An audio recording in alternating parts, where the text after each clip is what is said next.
it is broadly recognized, the challenges our oceans face from warming temperatures, rising sea levels, increased storm activities, and other challenges like illegal fishing. So my perspective is one from industry and one that's focused on ESGs and really how we can build a sustainable way of observing the ocean that benefits many stakeholders, protects our environment, and creates a safe space.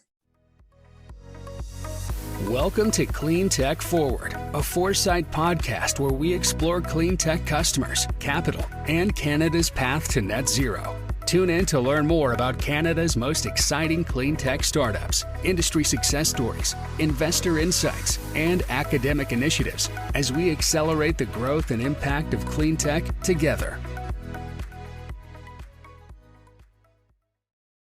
This Cleantech Forward podcast is supported by Gowling WLG. A global leader in intellectual property law, Gowling WLG works alongside Canadian clean tech companies to develop IP strategies that maximize business opportunities and increase market share while protecting valuable innovation. From idea to investment to international expansion, Gowling WLG understands the potential of your intellectual property at every stage of growth. Visit gowlingwlg.com/cleantech to learn how they can support your business today. My name is Jeanette Jackson, and you are listening to Cleantech Forward, a podcast dedicated to clean tech and the global path to net zero through innovation, partnerships, capital, and collaboration. I'm an entrepreneur, investor, and CEO of Foresight Canada, Canada's largest clean tech accelerator.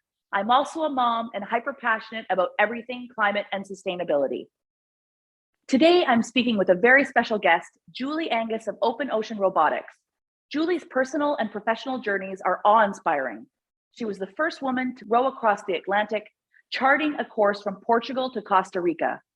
She is also the founder and CEO of Open Ocean Robotics, an autonomous watercraft company that has been making waves in Canadian clean tech with their self-driving boats. Open Ocean Robotics began as a passion project Julie pursued from her garage. Today, we'll discuss how she began her company and fast-tracked it to award-winning success. We will also discuss the future of oceans and how autonomous technology can further our understanding of these uncharted ecosystems. Julie, thanks for coming on. Well, thanks for having me, Jeanette. I'm really excited to be here. So, Julie, you were the first woman to row across the Atlantic Ocean. Your voyage gave you or inspired you with the idea to start Open Ocean Robotics. Why don't you tell us a little bit about that journey? For sure. Yeah. So it was the first woman to row across the Atlantic from mainland to mainland. So that was from Portugal to Costa Rica. It's a route that's almost 10,000 kilometers, and it took us 5 months. So not a fast journey, but it was really a remarkable one. Before starting out, I didn't know, what we would really see out there in terms of wildlife. We're just this little speck on the ocean. But as it turned out, we saw quite a bit: whales and sharks and spinner dolphins and large turtles. And there's the beauty of being out on the ocean for that long. But then you also recognize the challenges. And unfortunately, the year we went, it was the worst hurricane season in history up to that point. And it was the year of Hurricane Katrina. And so we got hit by 2 hurricanes as well as 3 tropical storms. So as you can imagine, being in a tiny rowboat in a hurricane is a pretty frightening experience. So it really brought home the beauty of the ocean, but also the challenges of being on it, and how very few people will ever see, the middle of the Atlantic. And as a result, 80% of our oceans are unexplored, unobserved, unmapped, and that creates all kinds of challenges in protecting them, in understanding them, and in operating on them. So the idea behind Open Ocean Robotics is really to overcome those challenges using innovation. So using robot boats to go out there and to continuously collect data and to stream that back in real time so that we can gain those insights we need to be able to protect and operate on our oceans. That's amazing. I so much respect for your journey and commitment, not only through 5 months of navigating the oceans, but taking time to reflect on what could be a potential solution to solve some of those gaps that you're mentioning, things like data and mapping. I think people underestimate the important role that oceans play in managing our climate through absorbing solar radiation and releasing heat that's needed to drive atmospheric circulation, things that I am just learning more about. At Foresight, we cover a lot of different sectors. And so we really lean on you and other innovators to help guide us and educate us.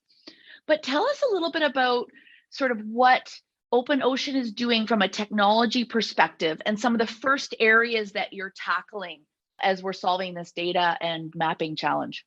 Yeah, absolutely. And you're so right. The oceans just play such a critical role in the health of our planet and combating climate change. They're the largest carbon sink in providing for people, in supporting our economy.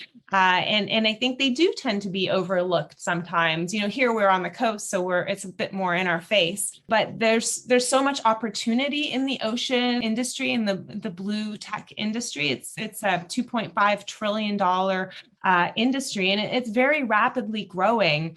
And so with our technology, we produce solar-powered autonomous boats that can go out on the ocean for months at a time, completely renewably powered, and run a suite of sensors. So our boats are really a platform for measuring different things in the ocean. So we can measure the weather, we can measure the ocean currents, we can listen for whales or observe vessels, we can measure fish biomass. And this is hugely important across a whole range of industries. But where our focus is maritime protection.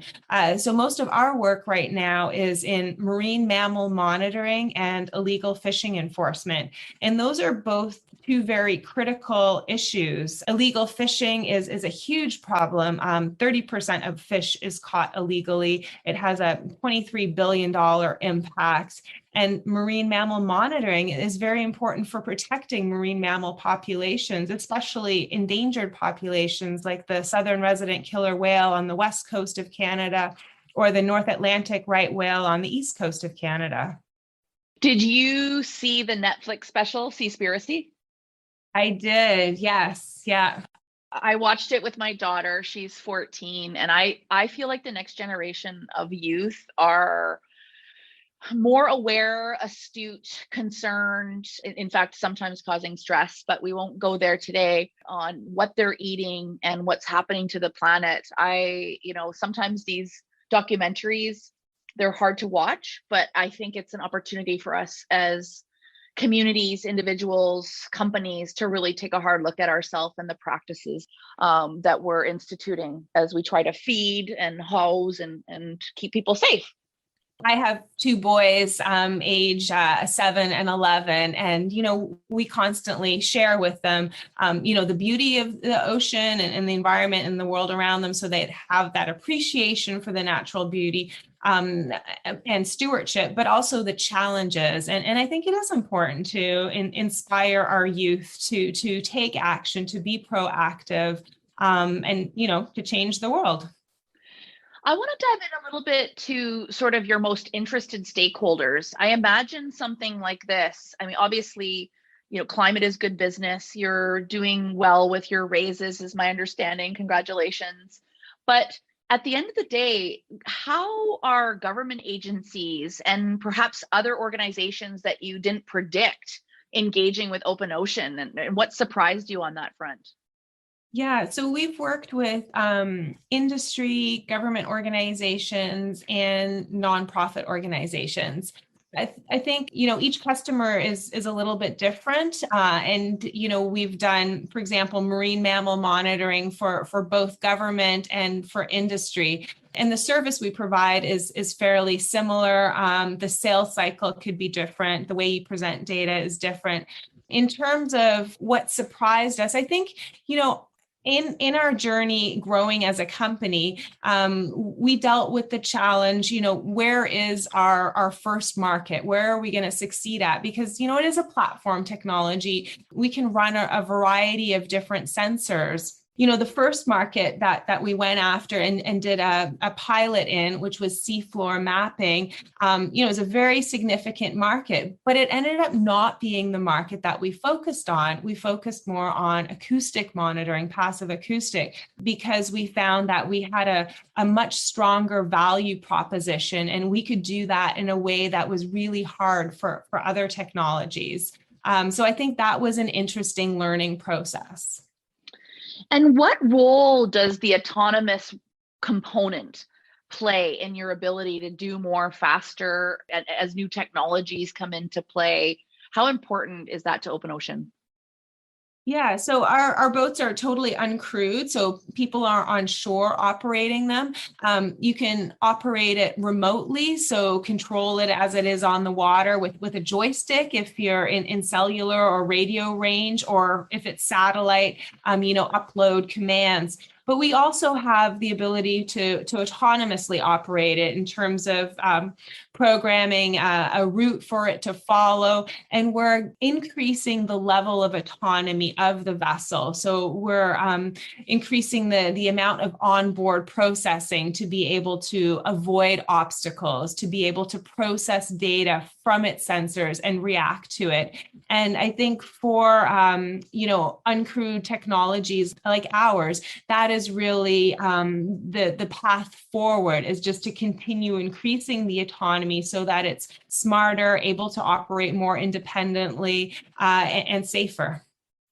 Now, you've mentioned sort of some of the challenges going from early stage idea to now being commercial and in market. I know that you were one of the winners of the Women in Cleantech Challenge that Mars ran. You've been a big part of the Foresight community for some time.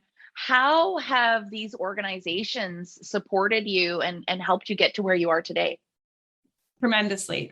We wouldn't be here without them.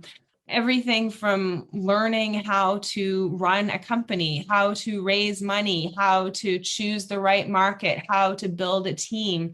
For me, this is, although I've had entrepreneurial pursuits before, this is the first time I've built a real company.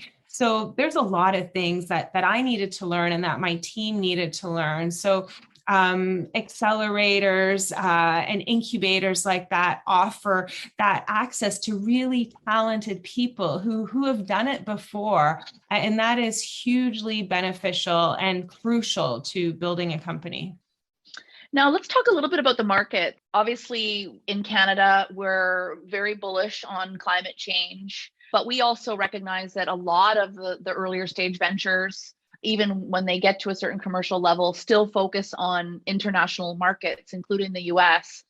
How have you found the Canadian market? Are you focused more on exports right now, or is there some good traction coming in Canada? I would say both. So our first customers were from the US, but this year we have about 50-50 US and Canadian sales. So we've been very fortunate to have some great customers in Canada. They include the Department of Fisheries and Oceans. We were awarded an ideas contract. We are working with JASCO Applied Solutions to deliver a marine mammal monitoring service to a government customer. So really, we are starting to get some great traction in Canada. So for those listeners, IDEAS is the Innovation for Defense Excellence and Security. It's a program in Canada that runs various innovation challenges. They cover quite a broad spectrum of things as well. So you'll definitely want to check out their links and opportunities at www.canada.ca. Did you win a specific challenge? Yes, it was the It's Just Not Noise challenge, which is using acoustics to detect underwater noise. Awesome. Now, thinking broader, I started to see some announcements. I believe, were you in Europe last week I had the opportunity to attend COP, and more water data is coming front and center. We really need to understand what we're dealing with, whether, like you said, it's temperatures, noise, movement of goods and services, all of that. What organizations have been pulling you in to share sort of your critical perspective on what we need to be doing to better understand our oceans and help support them as we navigate through climate change? Yeah, so I was in Brussels for a NATO board meeting. I sit on an innovation advisory board there, looking at using uncrewed systems in the maritime sphere. And there's a big push towards using it not just for defense, but other risks and climate risks, because it is broadly recognized, the challenges our oceans face from warming temperatures, rising sea levels, increased storm activities, and other challenges like illegal fishing. So my perspective is one from industry and one that's focused on ESGs and really how we can build a sustainable way of observing the ocean that benefits many stakeholders, protects our environment, and creates a safe space. Right. We in BC, as you know, have just experienced the largest rainfall in history. And I think all of us, our hearts are breaking for all of the livestock that have been lost, roads being washed away. How do instances like this continue to inspire you and push forward? I reflect on my journey as an entrepreneur, and I mean, we all have to love what we do. We have to live and breathe the business and technology every day. Sometimes it's consuming. I think we all try to find ways to take a break. But how do these global instances sort of drive you and your team to continue to do what you do every day? Yeah, I mean, it's a very heartbreaking indicator of the challenges we face as a result of climate change. And the sad reality is that it's not going to get better unless we do something about it. So collectively, we need to change things. And, ours is just one of many solutions. And it's important to continue to innovate and to advance them, because if we don't, things are going to continue to get worse. So I think, for us, we're definitely driven by a mission to improve sustainability in ocean data collection, and also to overcome the challenges that we face because we can't monitor our oceans because they are just so vast, and it is, unfeasible given, current technology such as traditional ships and aircraft. And of course, the environmental footprint of that is also so significant. When you think about the next phase of growth for your business, what programs, initiatives, tools, opportunities would give you that extra support that you need to take it to the next level? Yeah, so I think for us, we're growing from a startup to a company that's going to have a bit more established practices. So for us, it's building the team, learning how to put those in place, how to deliver on time to our customers. That's part of it. And then, sales, getting repeatable customers, getting traction is very important. I think Canada is doing a good job with some of its programs for government procurement, such as ideas and innovative solutions. And I think we need to continue to do that. I think we need to continue to foster an atmosphere of adopting innovation so that, especially in industries that are quite traditional. So finding ways to encourage that. If you were talking to yourself 5 years ago, is it about 5 years now that you've been going? 3 years. Yeah, 3. I mean, it's amazing. Amazing progress in 3 years. So when your vessels are out on the ocean, are you sending photos back as well? Are there things that you've seen, or maybe just in your journey, that you never thought you would see before? I'm reflecting on images of plastic and waste and all. What have you seen with your work so far that has either been shocking or something that sticks in your head? Yeah, I mean, in my previous career, which was going out on expeditions in small boats, including that row across the Atlantic, definitely saw the ocean in lots of different conditions. And I think in terms of shocking, you mentioned garbage on the ocean, and we certainly did see that in our row across the Atlantic. Probably about 4 months in, we came across an area where currents must have converged, and it was just a line of plastic as far as the eye could see. And of course, it's really heartbreaking because you're in the middle of nowhere, and to see that this very remote place could be so impacted is very tragic. So, random question. What do you eat on the boat? Do you pack sort of the traditional small, condensed, high energy foods in as small a space as possible and just ration it? How does that work? Yeah, so the boat's pretty small, so you got to pack well. So we actually had a freeze-dried company sponsor us with freeze-dried food, which is really easy. You just add water, heat it up, and away you go. But it got stuck in Portuguese customs, so we were never able to get it out in time. And so instead we went to the supermarket and we bought things like dehydrated potatoes, beans, mashed potatoes, some cured meats, those sorts of things. All of that took a lot more space. Might have been a little bit tastier, I don't know. But then we would cook it up. We had a single burner alcohol stove, and we also fished, and we caught dorado, also known as mahi-mahi. It was the only fish we could catch, but it was very easy to catch from a rowboat because they actually follow the rowboat. They follow slow moving objects. Wow, you have so much knowledge on the ocean and how it operates. I've always enjoyed being around the water. I find myself at home, and I can only imagine how much more real that is for you. Sounds like you've been on the water almost your whole life. I guess I haven't been on the water my whole life, definitely not, but I've experienced it in different ways. And I have to say, it's really interesting experiencing it from shore now. And instead of being out on the open ocean, sending these robot boats out there and being able to collect that information and seeing them go out in conditions that, you just couldn't go out in a boat with people on it. It's a very interesting perspective because I know just how rough the ocean can be. Absolutely. Well, to close off here, I wanted to sort of get some insight from you. What does success look like to you for Open Ocean and for the work that you're inspiring and executing on in the next 5-10 years? Yeah, I think success for us looks like creating a sustainable way to understand our oceans.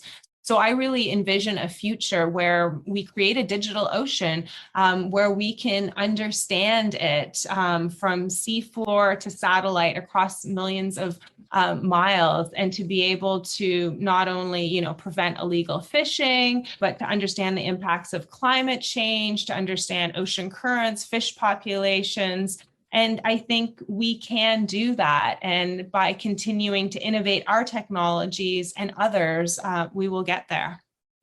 Amazing. Julie, thank you so much for joining us today. Always a pleasure. And we can't wait to share more of your success stories moving ahead. Thanks for coming on. Thanks so much, Jeanette. It's been fun. Thank you so much for joining us today on Cleantech Forward. I hope you enjoyed that discussion. Julie's story is an exciting one to follow, and we can't wait to see what comes next of her and Open Ocean Robotics. Julie is certainly a woman in clean tech that I cannot wait to share her story with my daughter. Next week, I hope you'll join us on Cleantech Forward for unique insights into clean tech investing. Foresight's VP of Growth and Capital, Jason Switzer, along with Marty Reed from Evoke Innovations, will be joined by a guest investor. These three hosts will hear a pitch from Mike Calland, the CEO of Planetary Hydrogen, provide feedback, and discuss the finer points of pitching to potential investors. We look forward to seeing you there. Cleantech Forward is brought to you with the support of Gowling WLG. To learn more about Foresight's programs, events, and more, visit us at foresightcac.com or follow us on social at ForesightCAC.